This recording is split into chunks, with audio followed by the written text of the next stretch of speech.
मैं आपका दोस्त रितेश अपने MPPSC नोट्स इन हिंदी चैनल में आप सभी का स्वागत करता हूं। तो फ्रेंड्स, आज के वीडियो में हम डिस्कस करने वाले हैं मध्य प्रदेश के दार्शनिक स्थल के बारे में। जो दर्शनीय स्थल हैं मध्य प्रदेश में कौन कौन से हैं जो कि MPPSC प्री के लिए काफ़ी इंपॉर्टेंट हैं, तो उसके बारे में हम इस वीडियो में डिस्कस करेंगे। तो इस वीडियो को आप पूरा लास्ट तक ज़रूर देखें और इस वीडियो के नोट्स भी ज़रूर तैयार करें। तो फ्रेंड्स, चलते हैं सीधे हम अपने वीडियो की ओर, देखेंगे कि कौन कौन से मध्य प्रदेश के दर्शनीय स्थल हैं। तो सबसे पहले देख लेते हैं मध्य प्रदेश के दर्शनीय स्थलों के प्रचार प्रसार तथा पर्यटकों को आकर्षित करने के उद्देश्य से मध्य प्रदेश पर्यटन विकास निगम द्वारा राज्य में 382 पर्यटन केंद्रों का चिन्हित किया गया है। फिर इसके बाद यूनेस्को की विश्व विरासत सूची में शामिल मध्य प्रदेश के पर्यटन स्थल, मतलब कि जो 382 पर्यटन स्थल मध्य प्रदेश में चिन्हित किए गए हैं पर्यटकों को आकर्षित करने के लिए और प्रचार प्रसार करने के लिए, उसमें से कुछ ऐसे पर्यटक स्थल हैं जो कि यूनेस्को की विश्व विरासत सूची में भी शामिल किए गए हैं। तो सबसे पहले हम उनको देख लेते हैं कि वो कौन कौन से हैं।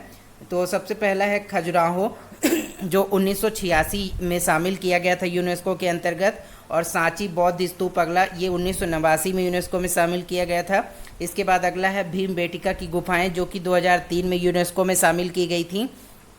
इसके बाद अगला है ओरछा, जो कि अर्बन लैंडस्केप सिटी प्रोग्राम के तहत जिसे शामिल किया गया है, और ग्वालियर जो है ये भी अर्बन लैंडस्केप सिटी प्रोग्राम के तहत इसे भी शामिल किया गया। ठीक है, इसके बाद देखते हैं कि अगला क्या है। तो आगे है मध्य प्रदेश के दर्शनीय स्थलों की। अब देखते हैं कि करके सूची में कौन कौन से हैं। सबसे पहले स्थल कौन सा है, तो बेसनगर, ये कहाँ पर है, विदिशा में। इसमें जो विशिष्ट तथ्य है ये क्या है, तो हेलियोडोरस स्तंभ में गरुड़ ध्वज यहाँ की विशिष्टता है। ठीक है, ये स्थित है वहाँ पर। ठीक है, हेलियोडोरस स्तंभ करके है जिसमें गरुड़ ध्वज बना हुआ है। इसके बाद अगला है, इसका है ग्यारसपुर, जो कि कहाँ है, तो ये भी विदिशा में है।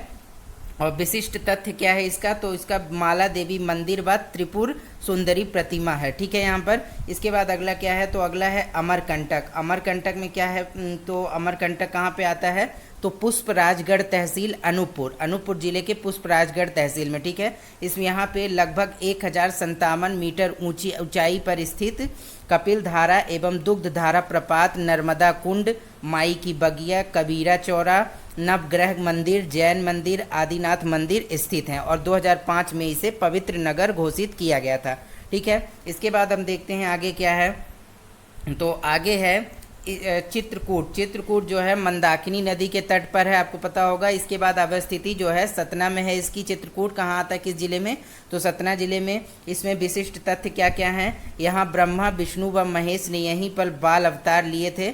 ऐसी मान्यता है कि ब्रह्मा विष्णु और महेश ने यहीं पर बाल अवतार लिए थे, और वनवास के समय मर्यादा पुरुषोत्तम राम यहीं पर महर्षि अत्रि व सती अनसुईया के अतिथि बने। ठीक है, और कामतगिरी, अनसुईया आश्रम, भरत कूट, हनुमान धारा यहीं पर स्थित है, और 2005 में पवित्र नगर घोषित किया गया, और यहाँ गधों का मेला लगता है। ठीक है, तो ये सभी पॉइंट्स आप ध्यान रखें। इसके बाद आगे देखते हैं आगे क्या है।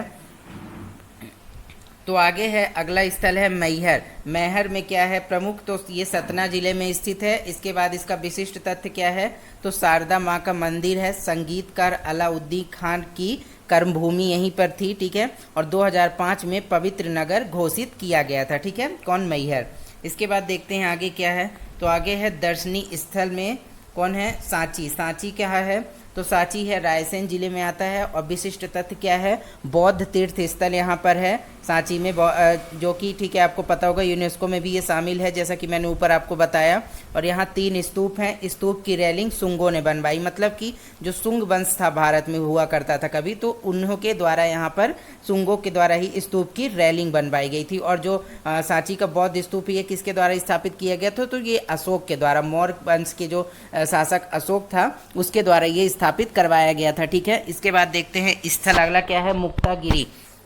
ये कहाँ है, तो ये बैतूल में है, और यहाँ की विशिष्टता क्या है, तो यहाँ दिगंबर जैनियों का पवित्र तीर्थ स्थल है ये, और यहाँ 52 मंदिर हैं। ठीक है, इसके बाद देखते हैं अगला क्या है, उज्जैन। उज्जैन के लिए क्या प्रमुख है, तो उज्जैन इसकी अवस्थिति है क्षिप्रा नदी के तट पर बसा है। ठीक है, और इसका विशिष्ट तत्व क्या है, महाकाल मंदिर, जंतर मंतर, चिंतामणि गोपाल जी का मंदिर, सांदीपनी आश्रम, मंगलनाथ मंदिर, भरतरी गुफा।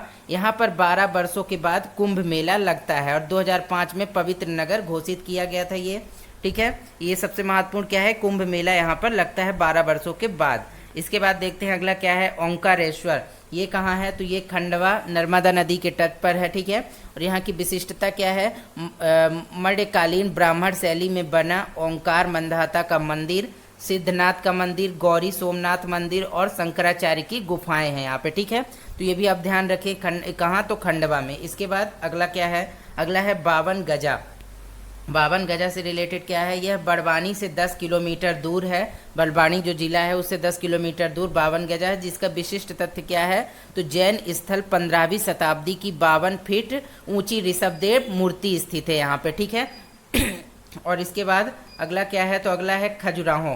खजुराहो के बारे में क्या प्रमुख है, तो ये भी आपको पता होगा कि यूनेस्को में शामिल किया गया है। इसके बाद अवस्थिति इसकी क्या है, कहाँ पे है, तो छतरपुर जिला में है ये। और इसके बाद विशिष्ट तथ्य क्या है इसके, तो कदरिया महादेव का मंदिर, 64 योगिनी मंदिर, चतुर्भुज मंदिर, आदिनाथ मंदिर, पार्श्वनाथ मंदिर आदि यहाँ पर प्रमुख रूप से मंदिर हैं। ठीक है, और चंदेल राजाओं द्वारा 950 से 1050 ईस्वी के मध्य निर्मित मंदिर है यहाँ पर। ठीक है, इसके बाद देखते हैं कि अगला क्या है, तो अगला है इस कुंडलपुर। ये कहाँ है, तो ये दमोह जिले के अंतर्गत आता है और जैन तीर्थ स्थल यहाँ पर विशिष्ट तथ्य के रूप में है। इसके बाद अगला क्या है, तो अगला है पचमढ़ी। पचमढ़ी कहाँ है, तो होशंगाबाद जिले में है और यहाँ की विशिष्ट तथ्य क्या क्या है, तो अप्सरा विहार, जटाशंकर, पांडव की गुफाएं, धूपगढ़ एवं महादेव पर्वत। सबसे ऊंची चोटी धूपगढ़ 1350 मीटर है। ठीक है, इसके बाद अगला क्या है, अगला स्थल है बांधवगढ़। ये कहाँ है, तो उमरिया में, और विशिष्ट किला और राष्ट्रीय उद्यान यहाँ पर हैं। ठीक है, बांधवगढ़ में। इसके बाद देखते हैं अगला क्या है, तो अगला है चंदेरी का किला। चंदेरी का किला कहाँ है, तो ये अशोकनगर में है। और खूनी दरवाजा, चारों और बावड़ियाँ व सरोवर, धोबन मठ, ये सब यहाँ के विशिष्ट तथ्य के अंतर्गत आते हैं। ठीक है, इसके बाद देखते हैं अगला क्या है, तो अगला है स्थल सोनगिरी। सोनगिरी कहाँ है, तो ये दतिया में है और दिगंबर जैन धर्म से संबंधित 108 मंदिर हैं। ठीक है, जो जैसा कि आपको पता होगा कि जैन धर्म के 2 संप्रदाय थे, दिगंबर और एक श्वेतांबर थे, तो दिगंबर जैन धर्म से संबंधित 108 मंदिर हैं। इसके बाद अगला क्या है, तो अगला है गोमटगिरी, और ये कहाँ है, तो इंदौर में है। भगवान बाहुबली की 27 फीट ऊंची प्रतिमा स्थित है यहाँ पे। ठीक है, इसके बाद देखते हैं कि अगला क्या है, तो अगला है पीताम्बरा पीठ। ये कहाँ पर है, तो ये भी दतिया में है और ये विशिष्ट तत्व क्या है, तो यहाँ शक्ति पीठ है। ठीक है, इसके बाद अगला क्या है, मांडू। मांडू में क्या कहाँ पर स्थित है, तो धार जिले में स्थित है मध्य प्रदेश के, और सिटी ऑफ जॉय कहा जाता है मांडू को। ये काफ़ी मोस्ट क्वेश्चन है, एक एग्जाम में MPPSC के पीछे पहले भी पूछा जा चुका है।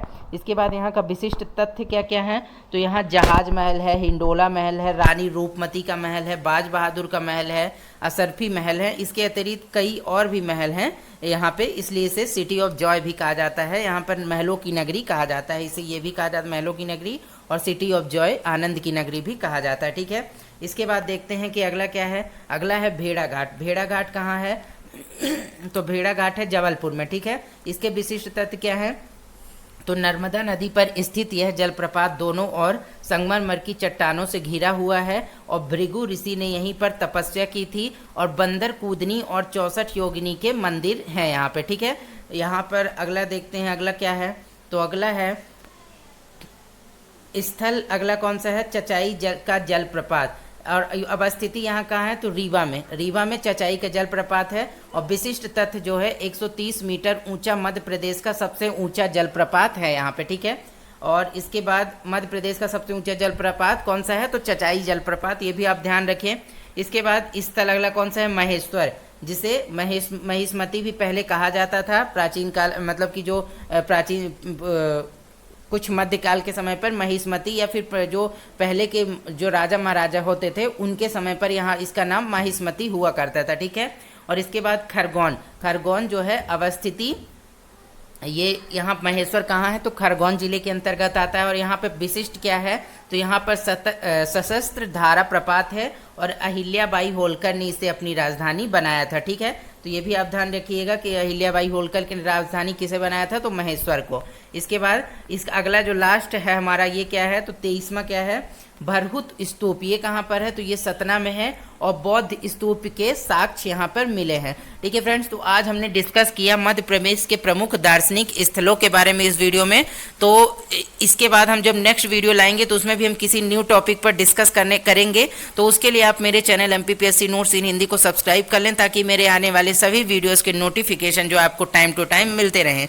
ओके फ्रेंड्स, आज के लिए इतना ही, मिलेंगे नेक्स्ट वीडियो में। यदि ये वीडियो आपको अच्छा लगा हो तो आप इसे लाइक और शेयर जरूर करें और कमेंट करके मुझे जरूर बताएं कि वीडियो आपको कैसा लगा। Okay friends, bye bye.